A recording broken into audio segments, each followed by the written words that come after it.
Saluer tous les élus, je ne le referai pas, mais je suis heureuse de leur présence. Et surtout à vous tous, citoyens, citoyennes, maintenant dans cette salle, de Belfort et d'au-delà, ceux qui n'ont pas pu entrer et qui sont dehors, que je verrai tout à l'heure.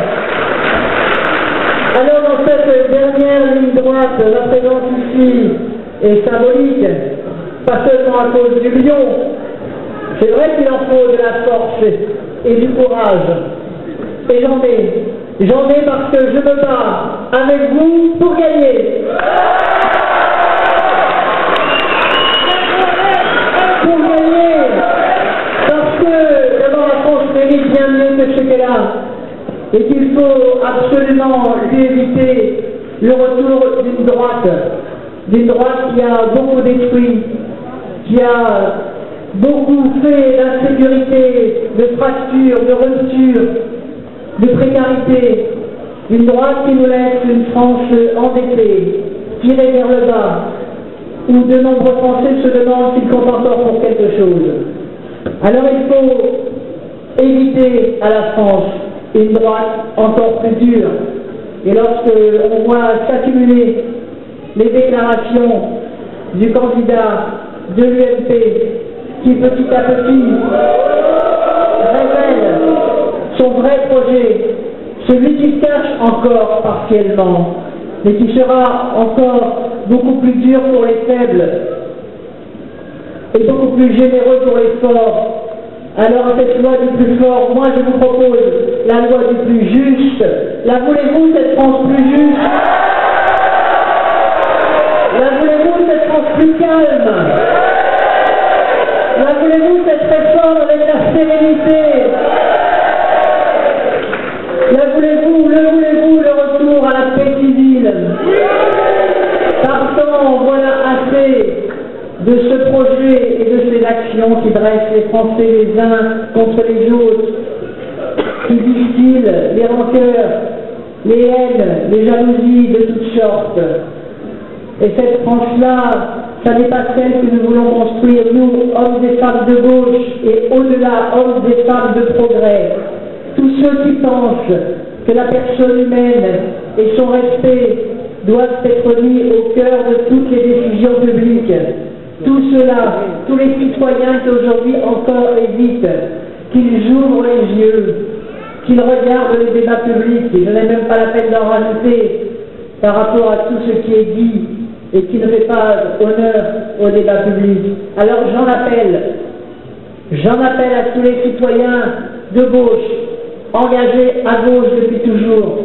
J'en appelle à tous ceux qui hésitent, mais qui savent au fond d'eux-mêmes que la France mérite bien mieux que ce qu'elle a aujourd'hui et que ce que propose la droite recèle de brutalité, de violence, de guerre civile même, puisqu'on le sait bien, rien n'est réglé dans les cités et dans nos banlieues.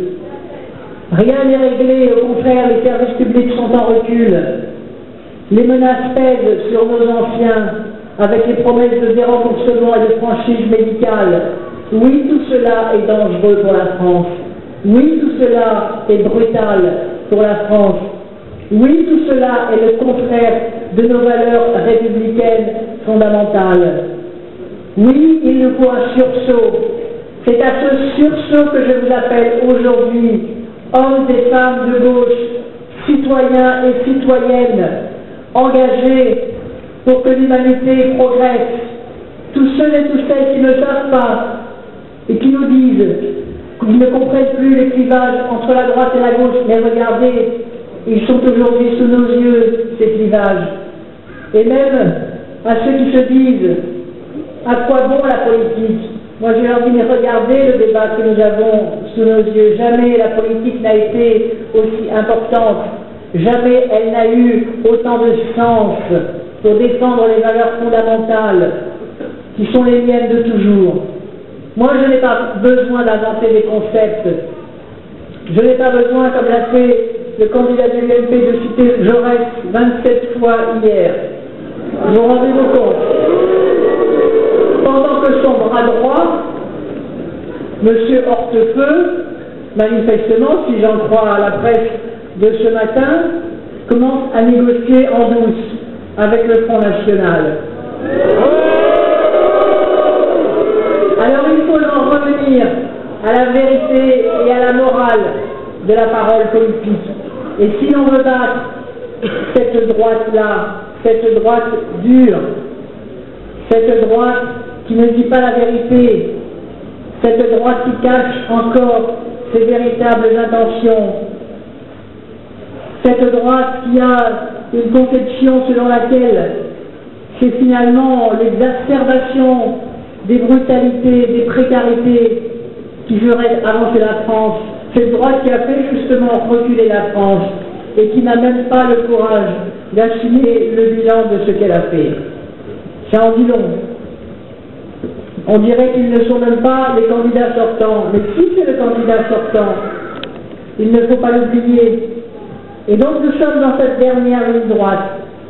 Et pour battre cette droite qui ferait beaucoup de mal à la France, alors il faut que dès le premier tour, dès le 22 avril, se mobilisent tous les hommes et toutes les femmes qui veulent que la France se relève, qui veulent bien sûr que nous mobilisions l'électorat de gauche dès le premier tour pour que le 22 avril ne ressemble pas à un certain 21 avril.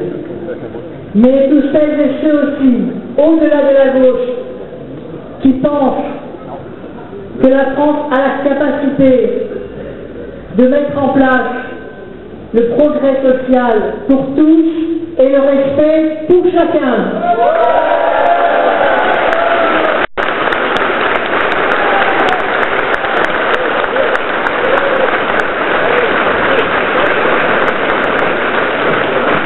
Il nous faut le plus gros score possible dès le premier tour. J'en appelle d'abord à la lutte contre l'abstention. Je le dis, dites-le autour de vous, ne vous abstenez pas. J'entends certains qui disent on va voir ce que donne le premier tour pour savoir ce que l'on fera au second. Non. C'est une page de l'histoire de France qui va s'écrire. Tous ceux qui ont le droit de vote doivent venir voter. Et nombreux sont ceux qui se sont inscrits sur les listes électorales. Venez voter en toute liberté, mais venez voter, parce que ce qui va se décider là, compte tenu de la profondeur de la crise que traverse la France, une crise morale, une crise sociale, une crise politique, une crise économique, j'ai entendu tout cela dans cette campagne, dans les débats participatifs.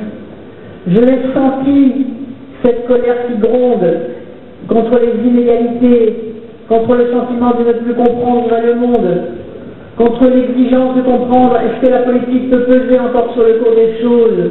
Mais bien sûr que la politique peut peser sur le cours des choses. Bien sûr que l'État doit assumer ses responsabilités. Bien sûr que les pouvoirs publics doivent accomplir les choix fondamentaux qui permettront à la Maison France de se redresser, et au premier rang desquels la lutte acharnée, la lutte au quotidien contre le chômage, la lutte pour qu'émerge une véritable politique industrielle, et on l'a vu encore aujourd'hui en visitant Alstom. La France a des fleurons, la France peut réussir, la France des ingénieurs et des techniciens dont on ne parle pas suffisamment. Je voudrais ici à Belfort lui rendre hommage et lui dire que demain, l'État et les pouvoirs publics seront aux côtés des ingénieurs et des techniciens pour faire avancer la France, car notre bataille, elle sera dans la matière grise, dans la formation professionnelle, dans l'éducation, dans la recherche et dans l'innovation.